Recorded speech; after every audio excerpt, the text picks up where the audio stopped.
Welcome to another Grief Talk Coffee Chat episode. I'm your host, Vaughn Solis.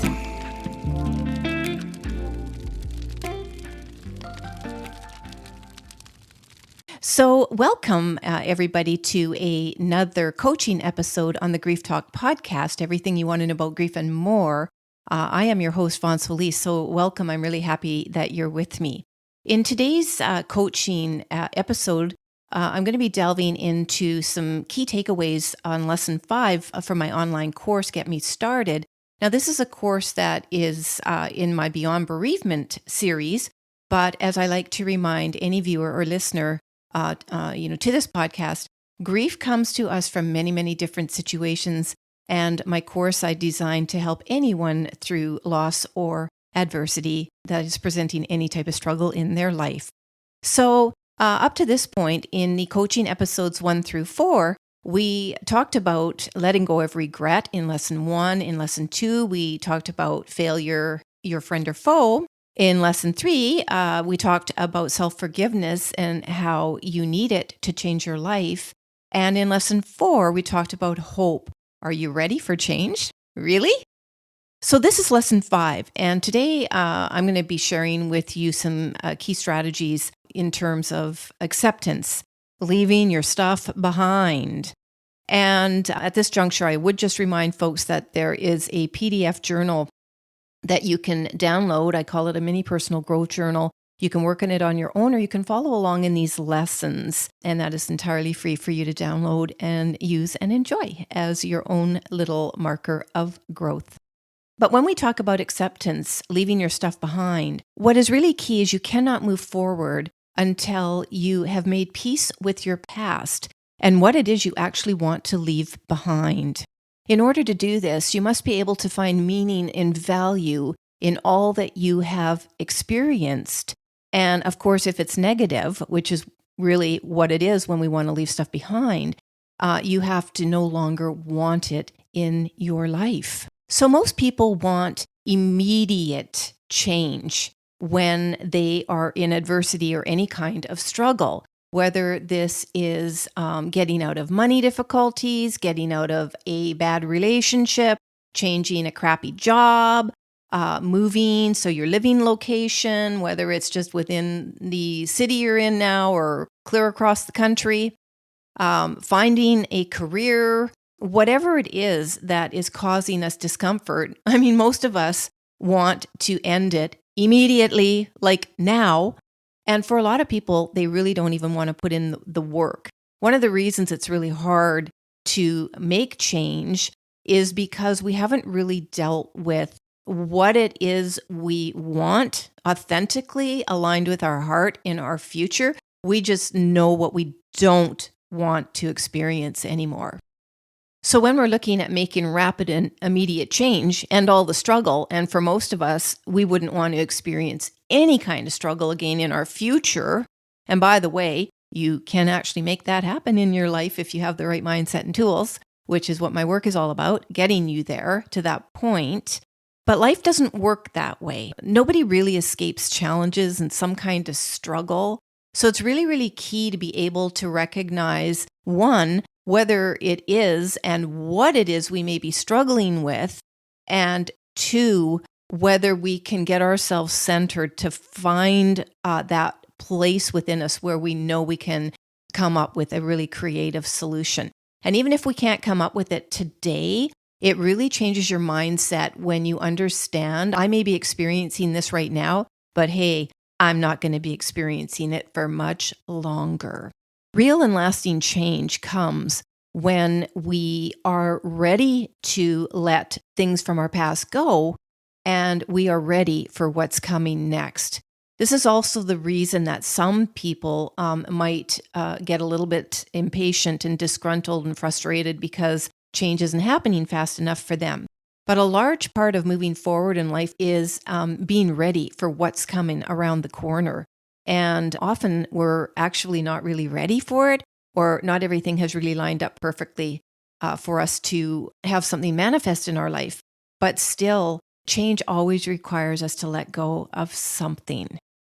And this is why we have to be very clear in our minds and in our heart about what it is we're actually ready to leave behind. The other thing that's key to remember here is that by focusing on what you no longer want in your life, it shifts accountability for what you have experienced and what you are about to experience directly on to you. And speaking in general terms, us. Any of us that say, you know what, I don't want to experience that in my life anymore. I accept that this has happened. I accept that I don't want to experience this anymore. I accept that I have the power to create what I want in my future. We have to own that.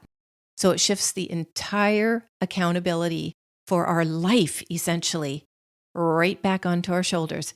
We can't blame anyone anymore for what has happened to us. Having said that, and that actually is quite a lot to deal with, depending on what you're trying to let go of in your past.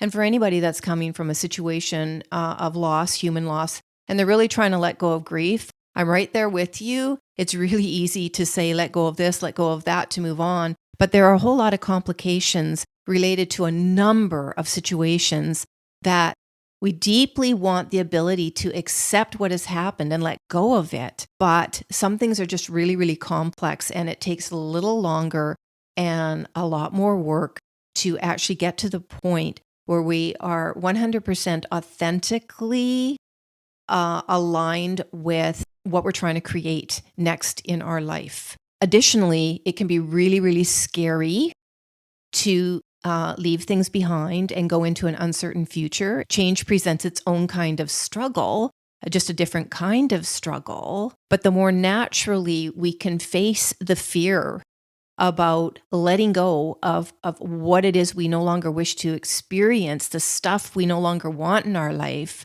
the more naturally we'll become aligned with opportunities, with the confidence and courage that we can create that next big step, or even small step in our life. One of the biggest lessons I learned when I was writing my last book, and so for anybody here that might be watching or listening to this, or you may know somebody who has lost a child to suicide, or even anyone to suicide, really, or any death that they blame themselves for. My last book I published earlier this year called Lessons in Surviving Suicide, A Letter to My Daughter. I explored a lot of the difficult emotions of having to let go of a lot of different things and leave my stuff behind, which completely meant accepting the situation of my bereavement and a whole bunch of other situations as secondary losses that had occurred. So I never really had problems accepting that and taking responsibility for my life. I've long, for 4 decades actually, believed that we are the creator of our own circumstances, good or bad. So that wasn't the issue. The issue is that we're human beings, and we do have to deal with the complicated emotions and the complicated situations and environments we sometimes find ourselves in.